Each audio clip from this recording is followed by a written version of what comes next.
चलिए स्टार्ट करते हैं हमारा द रिवॉल्ट ऑफ 1857। सबसे पहले सभी को hello, my self Ankit Singh. ठीक है। अभी हाल फिलहाल में हमने आज का जो टॉपिक है रिवॉल्ट ऑफ 1857 पढ़ेंगे। ठीक है। संडे से जो नेक्स्ट वीक वाला संडे है, इस वीक वाला है, उसमें आपका स्पेक्ट्रम सीरीज शुरू होने वाला है। स्पेक्ट्रम की सीरीज शुरू वाली है। ठीक है। जिसमें आपको स्पेक्ट्रम की पूरी बुक हम कवर करेंगे। ठीक है। अप्रॉक्स 40 to 50 वीडियोज आएंगे। 40 to 50 वीडियोज आएंगे। ओके, तो आप एक बार चेकआउट कर लेना। ठीक है। चल, तो हम आज स्टार्ट करते हैं अपना द रिवॉल्ट ऑफ 1857। ठीक है। 1857 की क्रांति। ठीक है। और अगर आपको ज्योग्राफी पढ़ना है तो आईबीटी छपरा करके एक चैनल है। ठीक है। आईबीटी छपरा करके चैनल है, आप वहाँ पे चेकआउट कर सकते हैं। वहाँ पे मेरी ज्योग्राफी की सीरीज चल रही है। ठीक है। ज्योग्राफी की सीरीज चल रही है। चल, सबसे पहले हम बात करते हैं अपने द रिवॉल्ट ऑफ 1857 के बारे में। 1857 की क्रांति, इसे पहला जो कहा जाता था कि ये भारत की आज़ादी के लिए पहला लड़ा गया युद्ध है। ठीक है। बट ऐसा कुछ नहीं है, इसके पहले भी बहुत सारे अपराइजिंग्स हुए हैं, यानी युद्ध हुआ है। ठीक है। जैसे हमें पढ़ना है forms of people uprising before 1857। 1857 के पहले कौन कौन से अपराइजिंग हुए उनके बारे में हमें पढ़ना है। ठीक है। पहला है सिविल अपराइजिंग, उसके बाद peasant uprising, tribal uprising, military uprising. अलग अलग टाइप्स के ये टाइप्स हैं। ये क्या है? टाइप्स हैं। समझ में आया? ये टाइप्स हैं। चल, उसके बाद हम इसके हिंदी भी देख पा रहे हैं कि नागरिक विद्रोह, किसान विद्रोह, आदिवासी विद्रोह, सैन्य विद्रोह। और 1857 का जो क्रांति था वो क्या था? एक सैन्य विद्रोह था। क्या था? एक सैन्य विद्रोह था। ठीक है। मिलिट्री रिवॉल्ट था ये, मिलिट्री रिवॉल्ट था। ठीक है। चल, आगे चलते हैं। हम कुछ अपने नागरिक विद्रोहों के बारे में जानेंगे। ठीक है। सम सिविल अपराइजिंग्स, अब यहाँ पे देख पा रहे होगे आप। ठीक है। चल, कुछ सिविल अपराइजिंग जैसे सन्यासी मूवमेंट हुआ था। कब हुआ था? 1770 से लेकर 1800 के बीच में सन्यासी मूवमेंट हुआ था। ये कहाँ पे एक्टिव था? बिहार और बंगाल में एक्टिव था। ठीक है।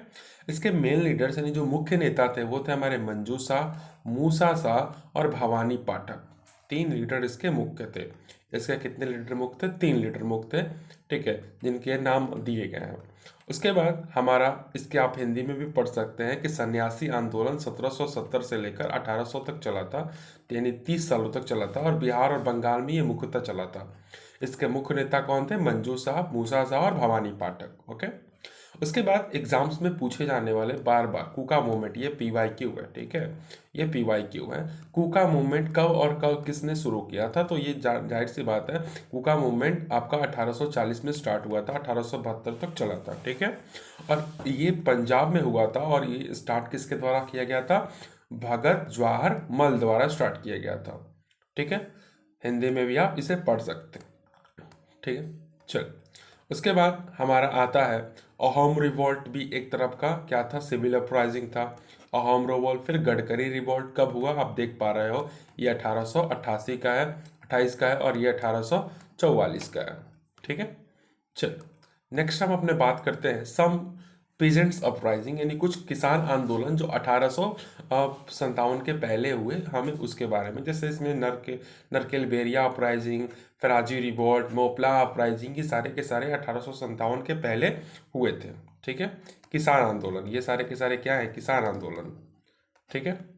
चल, नेक्स्ट हम बात करते हैं अपना सम ट्राइबल रिवॉल्ट बिफोर 1857, यानी 1857 के पहले कुछ ट्राइबल्स रिवॉल्ट हुए थे। देखिए, 1857 जो है ना, एक बहुत बड़ा रिवॉल्ट हुआ था। उसके पहले छोटे छोटे स्मॉल रिवॉल्ट्स होते रहे हैं। ठीक है, स्मॉल रिवॉल्ट्स होते रहे हैं। ठीक है। इनफैक्ट इसमें से तो कुछ बड़े बड़े रिवॉल्ट्स हैं, जैसे कुका मूवमेंट था हमारा। ठीक है, अभी और भी रिवॉल्ट्स आएंगे। उसके बाद हम पढ़ते हैं सम ट्राइबल रिवॉल्ट्स, यानी कुछ आदिवासियों के द्वारा, जनजातियों के द्वारा रिवॉल्ट किया गया था। जैसे पहाड़िया रिवॉल्ट 1778 में हुआ था। फिर तमार रिवॉल्ट 1798 में हुआ था। कोल म्यूटिनी 1831 में हुआ था। हाँ, तो सबसे इम्पोर्टेंट ये VVI है, ये VVI है। ठीक है। कौन वीवीआई है? संथाल रिवॉल्ट। ये कब हुआ था? 1855 और 1856 में हुआ था, जस्ट बिफोर किसके? 1857 के। ठीक है, यहाँ तक समझ में आ रहा है आपको? उसके बाद राजमहल हिल्स में हुआ था, कहाँ पे? बिहार के। और इसके जो मुख्य नेता थे वो सिद्धू और कान्हू थे, समझ में आया, जो कि एक बहुत ही प्रसिद्ध नेता थे। चल, उसके बाद आप यहाँ पे देख पा रहे हो, उसके बाद कह रहा है कि 1857 की क्रांति। ठीक है, अब ये जो क्रांति है ये एक मिलिट्री रिवॉल्ट का पार्ट रहा है। क्या रहा है? मिलिट्री रिवॉल्ट का पार्ट रहा है। ठीक है, अब हम पढ़ेंगे कि 1857 की क्रांति आखिर में हुई कैसे थी। Major causes of the revolt, यानी रिवॉल्ट के विद्रोह के कुछ कारण रहे होंगे। जैसे पहला पढ़ना हमें इकोनॉमिक कॉज, दूसरा हमें पढ़ना है पॉलिटिकल कॉज। ठीक है, चलिए नेक्स्ट पेज पे हम चलते हैं अपने। नेक्स्ट पेज, एक मिनट में थोड़ा बड़ा कर देता हूँ साइज आपका। ठीक है, एक minute, sorry for delay guys. I think आपको दिख रहा होगा। ठीक है, आई थिंक आपको दिख रहा होगा। मैं थोड़ा सा कैमरा चेंज कर देता हूँ। ठीक है, एक मिनट में कैमरा इधर कर देता हूँ। चलिए, आई थिंक आपको दिख रहा होगा। तो हाँ, तो पहला कॉज था इकोनॉमिक कॉज, दूसरा मिलिट्री कॉज, तीसरा administrative cause, social religious cause and discontent among sepoys. ये कुछ कारण थे जिनके कारण हमारा 1857 का क्या हो गया? रिवॉल्ट हुआ। ठीक है, सबसे पहले बात करेंगे अगर इकोनॉमिक कॉज के बारे में कि भाई इकोनॉमिक कारण, आर्थिक कारण क्या था 1857 की क्रांति का। तो आर्थिक कारण में हमें पता चलता है कि the colonial policies of east India company, EIC मतलब ईआईसी मतलब ईस्ट इंडिया कंपनी। ठीक है, ईस्ट इंडिया कंपनी। ठीक है, ईस्ट इंडिया कंपनी जो थी destroyed the traditional economic fabric of the Indian society. Bharat का जो लोकल मार्केट था ना, अंग्रेज उसको बिल्कुल खत्म कर चुके थे। भारत का जो लोकल मार्केट था वो बिल्कुल खत्म हो चुका था अंग्रेजों के आने के कारण। क्योंकि ये लोग तो भाई, अब मान लो कि इंडिया के लोग जो थे वो क्या पहनते थे? खादी पहनते थे। ठीक है, खादी बेसिकली हाथ का हैंडवर्क था, तो ये बहुत ही प्राइस मतलब ज़्यादा कॉस्ट का था, प्राइस ज़्यादा था इसका, प्राइस हाई था इसका। ठीक है, अंग्रेजों ने आया और उन्होंने एकदम मतलब जो कपड़े होते प्लास्टिक वाले, जो आज हम लोग नए रंग के कपड़े पहनते हैं, उसको इंट्रोड्यूस कर दिया। लोगों को लगा कि भाई जिस जिस शर्ट को हम 600 रुपये में खादी का खरीद रहे हैं, खादी का खरीद रहे हैं, ठीक है, उस शर्ट को हम आराम से 200 रुपये में खरीद सकते हैं, और वो भी कलरफुल, कलरफुल। ठीक है, तो लोग भाई इसको इसको क्या कर छोड़ दिया और इस पर प्रेफर करने लगे। ठीक है, चलिए दूसरा, दे impose high taxes on the Indian made goods, और उन्होंने जो भारत के बने हुए सामान थे उस पर बहुत ज़्यादा टैक्स लगाने लगे। ठीक है, बहुत ज़्यादा क्या लगने लगा? उन पर टैक्स लगने लगा। चलिए उसके बाद हम बात करते हैं अपने पॉलिटिकल कॉज के बारे में। अब पॉलिटिकल कॉज क्या होता है भाई? ठीक है, ये तो दो रहा हमारा इकोनॉमिक कॉज। उसके बाद पॉलिटिकल कॉज क्या रहा? राजनीतिक कारण क्या रहा रिवॉल्ट के होने का? तो कह रहा है कि British introduce such policy like effective control, subsidiary alliance, doctrine of lapse, यानी कुछ ब्रिटिश के जो पॉलिसीज थे वो भारतीय के खिलाफ थे। ठीक है, जैसे अगर कोई राजा का बेटा नहीं होता है और राजा मर जाता है तो उसकी वो जो राज्य होगी वो किसके हाथों में चली जाएगी? ब्रिटिश के हाथों में चली जाएगी। किसके हाथों में? ब्रिटिश के हाथों में। और यही हुआ झांसी के साथ। ठीक है, झांसी के साथ यही हुआ। ठीक है, आगे हम पढ़ेंगे झांसी के साथ क्या हुआ, यही हुआ था सेम।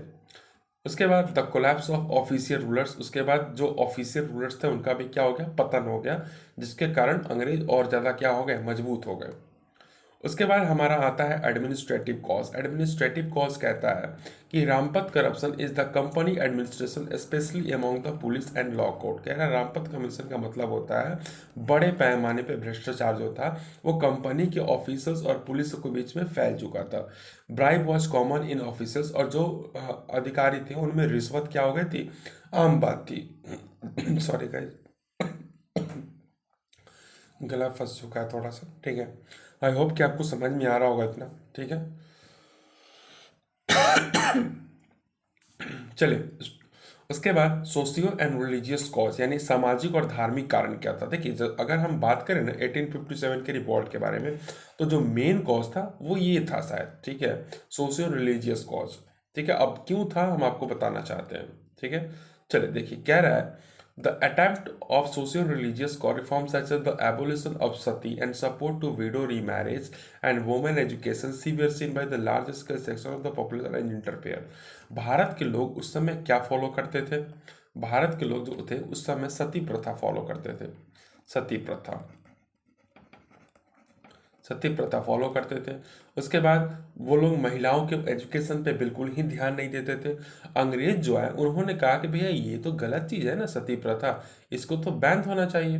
ठीक है, और जैसे ही उन्होंने इस बात पे ऑब्जेक्शन लगाया तो हमारा जो इंडियन सेंटीमेंट है, हम जो भारतीय हैं उनका सेंटीमेंट ही अलग होता है। ठीक है, हम हर चीज़ बर्दाश्त करते हैं, बट अपने रिलीजन पे जो अगर कोई उंगली उठा रहे तो हम उसे बर्दाश्त हरगिज नहीं करते। आया बात समझ में? अंग्रेजों ने यही काम किया, एकदम मतलब आग में घी की तरह क्या हो गए, पड़ गए। अब लोगों को और गुस्सा आ गया कि भाई कहीं से भी आके कुछ भी बोल के चला जा रहा है, ऐसे थोड़े होता है। ठीक है, चल, तो ये काम जो थे अंग्रेजों ने किया, जिसके कारण लोगों के मन में क्या आ गया, गुस्सा आ गया। ठीक है, अब उसके बाद होता क्या है, तो जो डर था वही हुआ। ठीक है, उसके बाद कहता है कि the British impose high taxes on mosque and temple and his और इंडियन सेंटिमेंट्स।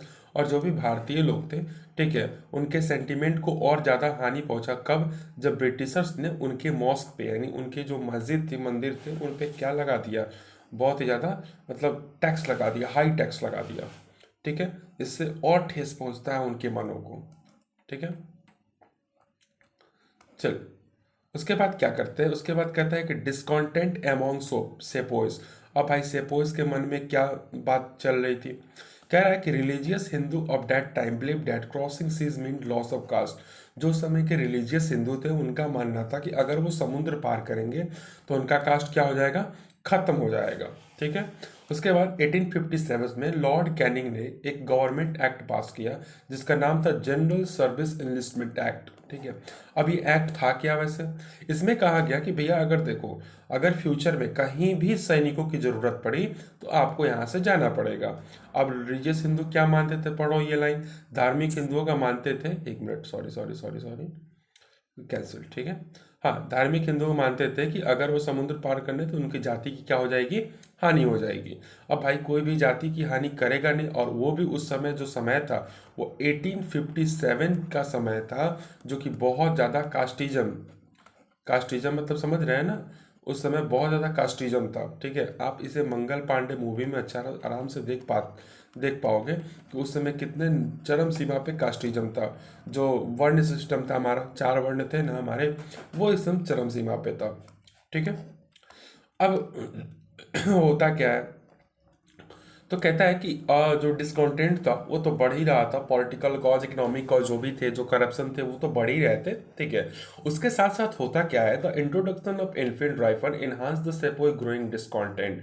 अब होता क्या है कि एक इनफील्ड राइफल, जो कि आपको आने वाले स्लाइड में आपको दिखेगा, उसको इंट्रोड्यूस किया जाता है। ठीक है, अब दिक्कत क्या है भाई, इंट्रोड्यूस हो गया राइफल, दिक्कत था कि द ग्रीस रैपिंग पेपर, पहले के जो बंदूक होते थे ना, एक मिनट में आपको दिखा देता हूँ। ठीक है, एक मिनट में आपको दिखा देता हूँ।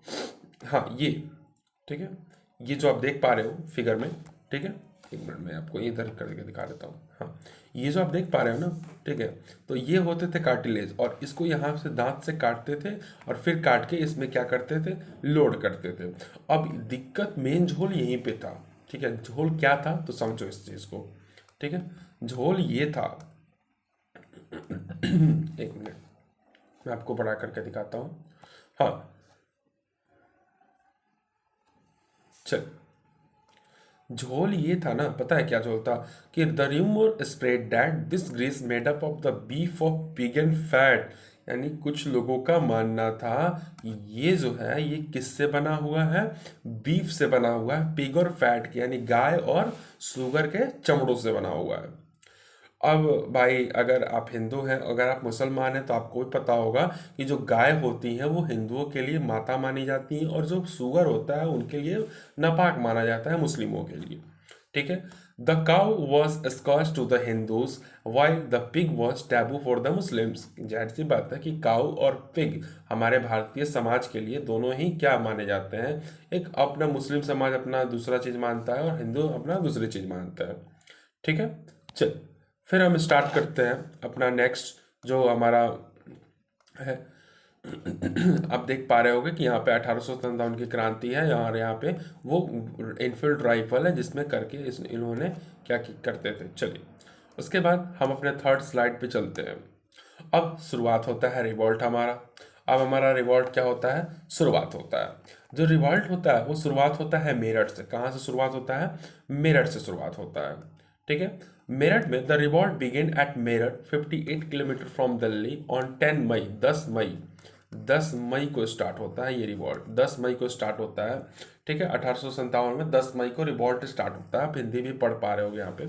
और इसके जो मेन लीडर थे वो थे हमारे मंगल पांडे। कौन थे, मंगल पांडे। ठीक है, यही विद्रोही थे। और इन पे एक मतलब बहुत अच्छी मूवी भी आई हुई है, आप देख पाओगे इनकी मूवीज। ठीक है, मंगल पांडे के क्या थे, मेन ये थे कैरेक्टर थे अभी रिवॉल्ट के। आप इनके फिगर देख पा रहे हो, मंगल पांडे, एक पोर्ट्रे बनाया गया होगा। ठीक है, उसके बाद कह रहा है कि दे देन सेलेक्ट बहादुर शाह जफर। उसके बाद इन्होंने बहादुर शाह जफर जो कि लास्ट मुगल रूलर थे उनको अपना लीडर माना। क्यों, क्योंकि देखो बहादुर शाह जफर जो थे ना, बहादुर शाह जफर, ठीक है, बहादुर शाह जफर, इनको लीडर क्यों माना गया। आखिर में आपका सवाल होगा ना कि सर मंगल पांडे जब थे तो फिर बहादुर शाह जफर को आपको लीडर क्यों मानना पड़ा। क्योंकि बहादुर शाह जफर जो थे वो एक मुगल फैमिली के थे, मुगल फैमिली के थे। ठीक है, हालांकि ये उतने ज़्यादा बहादुर नहीं थे जितने औरंगजेब अकबर थे। ठीक है, ये मुगल फैमिली से क्या करते थे, बिलोंग करते थे। इसीलिए माना जाता था कि एक स्ट्रांग लीडर होना बहुत ही ज़्यादा क्या होता है, जरूरी होता है। इसीलिए इनको लीडर चुना गया। ठीक है, तो बहादुर शाह जफर भाई लीडर चुन लिए गए। ठीक है, और उसके बाद दिल्ली जो था, अब मेरठ से निकलकर दिल्ली क्या हो गया, नया सेंटर बन गया किसका, रिवॉल्ट का। ठीक है, आई थिंक यहाँ तक आपको समझ में आया होगा। फिर आगे जो इसमें लिखा हुआ है कि फिर उन्होंने बहादुर शाह जफर, यहाँ पे बदौर शाह लिख दिया है, सॉरी गलती से, थोड़ा सा बहादुर शाह होगा। ठीक है, बहादुर शाह जफर मिटा देता हूँ मैं, बहादुर शाह जफर होगा। ठीक है, मुगल साम्राज्य के अंतिम शासक जो थे उनको अपना नेता के रूप में चुना गया और दिल्ली जो थी अब नया केंद्र बन गया किसका, रिवॉल्ट का। यहाँ तक समझ में आया होगा आपको। ठीक, तो अब हम एक बार एक चीज नोटिस कर पा रहे हैं कि जो रिवॉल्ट अब स्टार्ट हो रहा है, ठीक है, तो सबसे पहला गया कहाँ पे हमारा, मेरठ में गया। ठीक है, मेरठ से निकल के अब कहाँ गया, दिल्ली में गया। कहाँ पे, दिल्ली में गया है। ठीक है, अब आप देख पा रहे हो कि अब जो मेरठ से निकला, ठीक है, दिल्ली पहुंचा। अब दिल्ली से कहाँ जाएगा, अब आप देखोगे। ठीक है, चल नेक्स्ट जो हमारा स्लाइड है ये हमारे बहादुर शाह जफर। ठीक है, ये हमारे कौन है, बहादुर शाह जफर, बहादुर शाह जफर। ठीक है, लास्ट मुगल रूलर थे ये, लास्ट। अगर बेचारे युद्ध में नहीं पड़े होते तो शायद लास्ट नहीं होते। ठीक है, बट जो नियति को मंजूर। ठीक है, चल उसके बाद हम बात करते हैं नेक्स्ट स्लाइड के ऊपर अपने। ठीक है, नेक्स्ट स्लाइड जो है हमारा कह रहा है कि civilians also joins the revolt. जो नागरिक थे उन्होंने भी इस विद्रोह का जम के क्या किया, स्वागत किया, उन्होंने भी इस चीज को ज्वाइन किया। They also attack on government buildings and police station. उन्होंने गवर्नमेंट बिल्डिंग और पुलिस स्टेशन पे क्या करना स्टार्ट किया, अटैक स्टार्ट करना किया। ठीक है, अकॉर्डिंग टू एन एस्टीमेट, एक अनुमान के अनुसार 1,50,000, अब देखिएगा ये नंबर कितना बड़ा है, वह 1,50,000। ठीक है, क्या हो गया, main died fighting with English in Awadh. Awadh जो आज यूपी का पार्ट है, ठीक है, उस समय अवध में लगभग 1,50,000 लोग मारे गए। किससे लड़ने में, इसी रिवॉल्ट में लड़ने में अंग्रेजों से। ठीक है, उसके बाद कह रहा है कि eight Delhi leader was Bahadur Shah. हालांकि दिल्ली में जो था वो तो लीडर बहादुर शाह थे, बट बहादुर शाह जफर एक बूढ़े इंसान थे, उनसे क्या हो पाता। ठीक है, but troops were headed by general Bakht Khan. But उसका जो जनरल था बख्त खान, ठीक है, ये बहुत तगड़ा इंसान था, समझ में आया। बख्त खान जो था वो बहुत तगड़ा इंसान था। इसके द्वारा ट्रूप्स को क्या किया जाता था, लीड किया जाता था। ठीक है, आप देख पा रहे हो बख्त खान है। ठीक है, ये बख्त खान है। ठीक है, ये कौन है हमारे? बख्त खान साहब, जनरल ऑफ बहादुर शाह जफर। ठीक है, ये हमारे जनरल थे बहादुर शाह जफर के। चलिए नेक्स्ट स्लाइड पे अपने चलते हैं। नेक्स्ट जो हमारा स्लाइड है उसमें कह रहा है कि ये जो जे थे हमारे जनरल थे। अब सबसे पहले तो आपका मेरठ गया, ठीक है, मेरठ से शुरुआत हुआ, अब दिल्ली पहुंचा, ठीक है। दिल्ली से कहाँ पहुंच गया? दिल्ली से पहुंच गया कहाँ पे? आपका कानपुर। कह रहा है कि at Kanpur the leader was Nana Saheb. Kanpur के लीडर कौन थे? नाना साहेब थे, जो बाजीराव पेशवा के बहुत ही करीबी थे, ठीक है। सर ह्यूज व्हीलर एक वहाँ के कमांडर थे जिनका नाम था सर ह्यूज व्हीलर। जब उन्होंने देखा भाई कि जब रिवॉल्ट एकदम चरम सीमा पे है, तो इन्होंने अपने जान की परवाह करते हुए कमांडिंग द स्टेशन सरेंडर्ड, इन्होंने अपना क्या कर दिया? सरेंडर कर दिया। बट लोगों ने उनके साथ गलत किया और 27 जून को ही उनको मार दिया। भाई जाहिर सी बात है कि किसी का जान सबसे बड़ा कीमती चीज़ होती है, ठीक है, किसी के लिए भी। तो इनको क्या कर दिया गया? मार दिया गया। अब होता क्या है, ठीक है, तो आप एक सीक्वेंस नोटिस कर पा रहे हो। जो रिवॉल्ट मेरठ से चला, मेरठ से चला, वो पहुंचा दिल्ली, दिल्ली से निकला कहाँ पहुंचा? कानपुर, कानपुर पहुंचा ना। चलिए अब आगे हम चलते हैं इस रिवॉल्ट को। ये थे हमारे नाना साहेब, जिनको आप देख पा रहे हो, ये कौन है? हमारे नाना साहेब, नाना साहेब। आया बात समझ में? जो कि लीडर थे कहाँ के? लीडर एट कानपुर, कानपुर के लीडर थे, ठीक है। चल नेक्स्ट हमारा जो रिवॉल्ट है उसके बाद कहाँ पहुँचता है? हमारा रिवॉल्ट पहुँचता है लखनऊ। कहाँ पहुँचता है? लखनऊ पहुँचता है। लखनऊ में जो लीड कर रही थी रिवॉल्ट की वो थी बेगम हजरत महल। कौन थी? बेगम हजरत महल जो थी वो लखनऊ में क्या कर रही थी? रिवॉल्ट कर रही थी। उसके बाद इनके बेटा जिनका नाम था ब्रिजेश कादिर, इसको नया नवाब बनाया गया। कहाँ का? लखनऊ का। लखनऊ नवाबों का शहर से ही जाना जाता था, तो इनके बेटे को नया नवाब बनाया गया लखनऊ का। हालांकि sir Colin Campbell, sir Colin Campbell जो थे नया कमांडर थे, जिन्हें लखनऊ को 1858 में रिकवर किया। आपको बता दें कि 1857 का जो रिवॉल्ट था, सबसे बाद में जिस सिटी को कवर किया गया वो था हमारा लखनऊ, ठीक है। यानी बहुत सारे यहाँ पे लड़ाई हुई, बहुत सारी चीज़ें हुई, उसके बाद लास्ट में इनको कवर किया गया। ये हमारी बेगम हजरत महल तो थी, इनका फोटो दिया गया है, ठीक है। ये कौन है? हमारी बेगम हजरत महल, बेगम हजरत महल है, ठीक है। चल नेक्स्ट हम अपनी स्लाइड पे बात करते हैं। अब हमारा जो रिवॉल्ट है वो कहाँ आ गया? बरेली। कहाँ आ गया? बरेली। आप देख पा रहे हो रिवॉल्ट जो सबसे पहले कहाँ से चला था? याद कीजिए, कहाँ से चला था? कहाँ से चला था? मेरठ से। कहाँ से चला था? मेरठ से। मेरठ से कहाँ गया? दिल्ली। कहाँ गया? दिल्ली। दिल्ली से कहाँ गया? कानपुर। कानपुर से कहाँ गया? लखनऊ। अब लखनऊ से कहाँ आ गया? बरेली। कहाँ आ गया? बरेली, ठीक है। अब बरेली में क्या होता है? तो एट बरेली खान बहादुर खान, देखिए बरेली में कौन लीड करते हैं? खान बहादुर खान लीड द मूवमेंट। इन्होंने मूवमेंट का नेतृत्व किया, ठीक है। ये ऑर्गेनाइज एन आर्मी, माना जाता है कि उन्होंने 40,000 की सेना बनाई थी। किससे लड़ने के लिए? ब्रिटिशर्स से लड़ने के लिए। सोचो, ये बंदा एकदम स्टिफ कंपटीशन दिया ब्रिटिशर्स को। 40,000 की सेना कम नहीं होती है। ये कौन है? हमारे खान बहादुर खान, खान बहादुर खान, ठीक है। 40,000 की कोई सेना कोई मामूली सेना नहीं होती है, ठीक है। चल उसके बाद हमारा बिहार में भी हमारा रिवॉल्ट पहुंचा। बाबू कुंवर सिंह जो कि आरा के थे, आज आरा का यूनिवर्सिटी भी इन्हीं के नाम पे है, उन्होंने बिहार में लीड किया, जो कि यहाँ के एक जमींदार थे, ठीक है। बाबू वीर कुंवर सिंह यूनिवर्सिटी आरा में है, ठीक है। चल इसके बाद हमारा रिवॉल्ट पहुंचता है झांसी, जहाँ पे रानी लक्ष्मीबाई जो कि इस पूरे रिवॉल्ट की सबसे फेमस लीडर मानी जाती हैं, उन्होंने झांसी से क्या किया? रिवॉल्ट को लीड किया, ठीक है। उसके बाद हम नेक्स्ट अपने चलते हैं। नेक्स्ट जो हमारा है कह रहा है कि ये बहुत इंपॉर्टेंट स्लाइड है, आप ध्यान से देखिएगा इसमें, ठीक है। इसमें कह रहा है कि सी गेव द बैटल क्राई, उन्होंने युद्ध का नारा दिया कि मैं अपनी झांसी नहीं दूंगी, मैं अपनी झांसी नहीं दूंगी। She has was joined by Tatya Tope, और बाद में तात्या टोपे ने इन्हें लास्ट में क्या कर लिया, ज्वाइन कर लिया। ठीक है, इन्होंने यह नारा दिया था कि मैं अपनी झांसी नहीं दूंगी। भाई साहब, मतलब नारे में ही लग रहा है कि दम है। ठीक है, आपने तो इनकी वीरता की कहानी पढ़ी ही होगी। ठीक है, नहीं पढ़ी है तो कमेंट कर दीजिएगा, मैं एकदम डेडिकेटेड वीडियो इन पे ला दूंगा। ठीक है, चलो उसके बाद हमारा रिवॉल्ट पे था फैजाबाद। फैजाबाद भाई, तो फैजाबाद मौलवी अहमदुल्ला शाह ने इनका इसका रिवॉल्ट को क्या किया, नेतृत्व किया।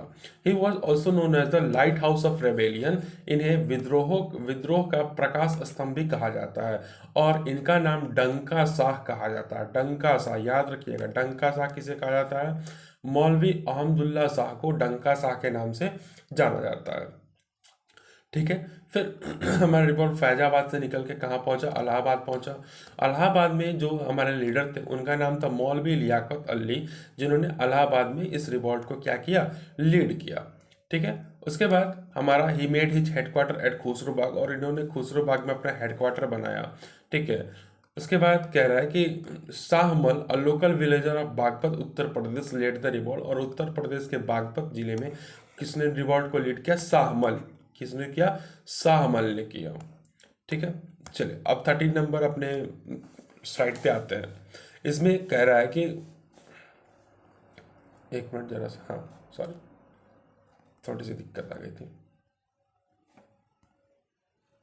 चलिए उसके बाद हमारे एक भाई साहब थे गुनू, नाम याद रखिएगा, गुनू, जो कि एक आदिवासी थे। उन्होंने छोटा नागपुर रीजन से इस रिवॉल्ट को क्या किया था, सपोर्ट किया था। क्या किया था, सपोर्ट किया था। सपोर्ट इन द सेंस कि प्रोटेस्ट में भाग लिए थे। ठीक है, चलिए उसके बाद हम बात करते हैं अपने नीलंबर एंड पीतंबर। ये याद रखिएगा, नीलंबर एंड पीतंबर, नीलंबर एंड पीतंबर ये दोनों ब्रदर्स थे। ठीक है, खरवार ट्राइब जो कि अभी कहाँ पे है, झारखंड में है। कहाँ पे है, झारखंड की ट्राइब थी। ठीक है, वहां से उन्होंने इस लीड को, रिवॉल्ट को क्या किया था, लीड किया था। उसके बाद अब बात आता है कि भाई सप्रेस कर दिया गया रिवॉल्ट को। जाहिर सी बात है कि उतना बड़ा रिवॉल्ट था, फिर सप्रेस क्यों किया गया। तो सबसे पहले देख लेते हैं कि finally revolt was suppressed, British capture Delhi on 20 सितंबर। तो दिल्ली जो इस रिवॉल्ट का सेंटर था उसे 20 सितंबर को कैप्चर करके क्या कर दिया गया, सप्रेस कर दिया गया, अंग्रेजों द्वारा दबा दिया गया रिवॉल्ट को। आखिर में ये हुआ ही क्यों, ठीक है, सप्रेशन हुआ ही क्यों। ठीक है, आप देख पा रहे हो कि इंडिया में, इतने बड़े इंडिया में, ठीक है, ये रिवॉल्ट फैला हुआ था। आखिर में सप्रेस क्यों किया गया, इसका कारण क्या था। ठीक है, तो देखिए कारण कुछ थे जिस जो आपके पास दिए गए हैं। सबसे पहला कारण था कि not all India participated against British in this revolt. जाहिर सी बात है कि पूरे भारत के लोग तो पार्टिसिपेट करेंगे नहीं। कुछ लोग ऐसे नमक हराम होते हैं जो, इन द सेंस की, सॉरी, नमक हराम के लिए गुस्सा आता है ना। अगर उस समय आप 1857 का रिवॉल्ट अगर आपने सपोर्ट किया होता तो शायद भारत कब का आज़ाद हो गया रहता। अरे उस समय नहीं होता, 2 साल 4 साल बाद ही होता होता तो जरूर। ठीक है, बट उस समय के जो प्रिंसली स्टेट्स थे, जो राजा महाराजा थे, उन्होंने भाई अपना फायदा देखा और इसको सपोर्ट नहीं किया। ठीक है, सेकेंड कारण था कि some groups and class didn't join this revolt, in fact work against this revolt. अब वही बता रहे ना, कुछ लोग इस रिवॉल्ट को ज्वाइन न करके इसके खिलाफ ही चले गए थे। ठीक है, उसके बाद the Indian soldiers had poor arms, भारतीय लोगों के पास तलवार था, स्वार्ड था। ठीक है, अब भाई तलवार चला के मारेगा, वो सब मारेगा एकदम राइफल, आप लोग छिटा जाइएगा। ठीक है, इन लोग के पास तलवार था, ये लोग कुछ कर नहीं सकता था। ठीक है, तो ये सब जो कुछ मेजर कारण थे जिनके कारण रिवॉल्ट को क्या कर दिया गया, सप्रेस कर दिया गया। ठीक है, चलिए उसके बाद यहाँ पे हमारे पास कुछ मिसलेनियस कुछ क्वेश्चंस दिए गए हैं इससे रिलेटेड। ठीक है, आप इस करके एक बार कमेंट में कर दीजिएगा। ठीक है, आप इसको करके एक बार कमेंट कर दीजिएगा। ठीक है, अगर आपसे नहीं होता तो फिर मैं इसके लिए छोटा सा क्लिप मैं अपलोड कर दूंगा करके। ठीक है, क्वेश्चन आप देख पा रहे हो। सबसे पहला क्वेश्चन है हु स्टार्टेड कुका मूवमेंट। उसके बाद है when was the Santhal revolt began. फिर थर्ड क्वेश्चन है who led the revolt at Bihar. उसके बाद है who was the husband of Rani Laxmibai. पांचवा क्वेश्चन है who organise army of 40,000 soldiers against British. 6 number question है who was known as the Danka Shah. 7 number question है who made his headquarter at Khusrobagh.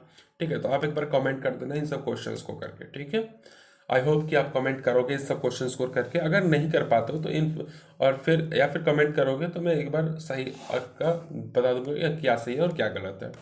ठीक है, उसके बाद who was the general of Bahadur Shah Zafar at revolt of 1857। Bahadur Shah Zafar का जो जनरल था वो कौन था? तो वो था हमारा बख्त खान। ठीक है, हालांकि एक मैंने बता दिया, बाकी सब आप कर लोगे। ठीक है, उसके बाद है कि who led the revolt of Chota Nagpur reason. छोटा नागपुर रीजन से किसने रिवॉल्ट को लीड किया? और 10 नंबर क्वेश्चन है when was the finally revolt suppressed. कब रिवॉल्ट को फाइनली क्या कर दिया गया? सप्रेस कर दिया गया। ठीक है, उसके बाद इस टॉपिक से रिलेटेड कुछ मिसलेनियस है जो कि आपके एग्जाम से पूछे जाते हैं। देखो हम आपको एक बात बताते हैं। ठीक है, एक हम आपको एक बात बताते हैं कोई भी एग्जाम हो, ठीक है, कोई भी एग्जाम हो, ये जो टॉपिक है ना, ये जो टॉपिक है मिसलेनियस, ये बहुत ही ज़्यादा इंपॉर्टेंट होता है। मिनिमम अगर कोई भी एग्जाम हो, मिनिमम कम से न कम 15 से 16 मार्क्स। ठीक है, 15 से 16 मार्क्स आपका ये मिसलेनियस खींच लेता है। ठीक है, और इस मिसलेनियस में बहुत सारे टॉपिक्स आते हैं। ठीक है, निकनेम्स हो गया, आर्टिस्ट हो गए, डांस हो गए, करंट अफेयर्स हो गए, सारे के सारे मिसलेनियस के ही टॉपिक है। ठीक है, चलिए आगे चलते हैं। तो हमारा जो पहला मिसलेनियस है, कह रहा है कि टी प्रकाशन। टी प्रकाशन को किस नाम से जाना जाता है? Andhra Kesari. C F Andrews को दीनबंधु। सी आर दास को देश बंधु। दादा भाई नेहरूजी को, ठीक है एक मिनट में जरा सा, हाँ, दादा भाई नेहरूजी को grand old man of India. Nagarjuna को क्या कहा जाता है? Indian Einstein. ठीक है, नागार्जुन को इंडियन आइंस्टीन। फिर हमारे अब्दुल गफार खान को क्या कहा जाता है? Frontier Gandhi. Bhimrao Ambedkar Baba Saheb. Sardar Patel iron man of India. Bal Gangadhar तिलक लोकमान्य। और लाला लाजपत राय को पंजाब केसरी के नाम से जाना जाता है। आई होप आपको वीडियो समझ में आएगा। अगर ऐसी कोई भी पार्ट है तो आप क्या कर सकते हो?